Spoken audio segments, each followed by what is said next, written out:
Good morning, I'm Ilka Oster. Morning, I'm Jo Drennan.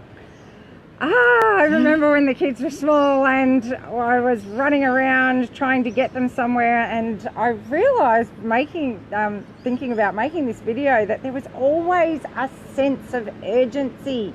Always needed to get things done, always needed to be somewhere.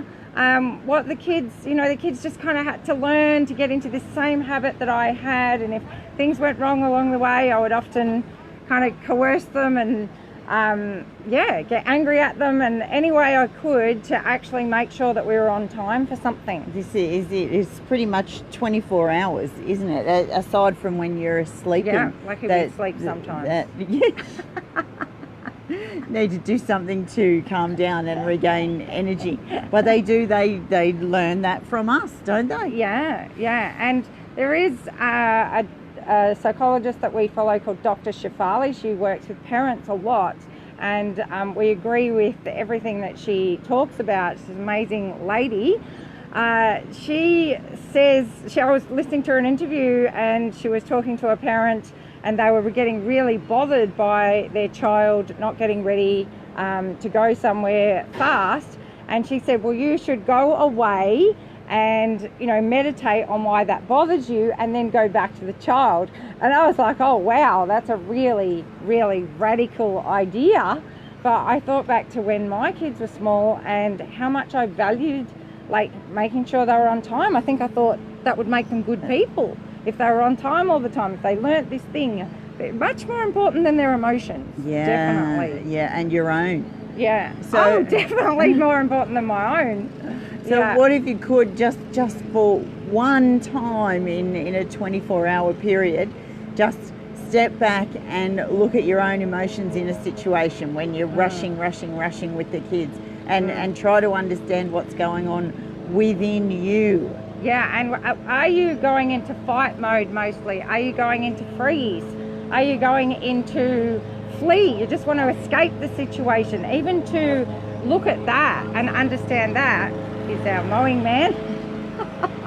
Because it takes up to 20 minutes, doesn't it, Jo, to calm down from being triggered or your child pushing your buttons.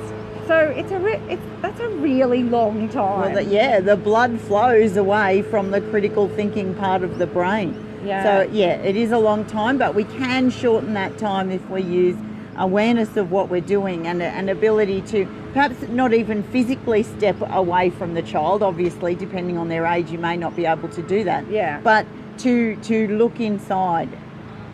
Yeah, just to pause. And I of course use tapping, which is just tapping around these meridian points on the body. I just use these 4, and by doing that, it really, really speeds up that process of calming yourself back to the blood running into those critical thinking centers, so that you can actually have a conversation with your child and maybe kneel down and acknowledge their emotions, and also acknowledge your own, of course, which is the most important thing. And maybe even then later or in the moment be able to examine what beliefs are going on here. Like that sense of urgency for me was about I just had a thing with time, but that had come from my own childhood.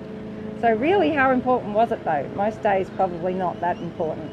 Not well, depending on it would have been nicer to have a calm home perhaps, and everybody heading off to wherever they were going in a more peaceful place. But no.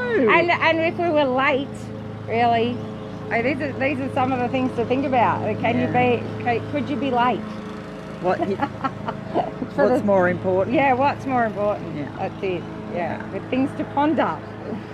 Thank you for joining us here at Mooloolaba. We'll see you again next Wednesday morning, and inspire someone today.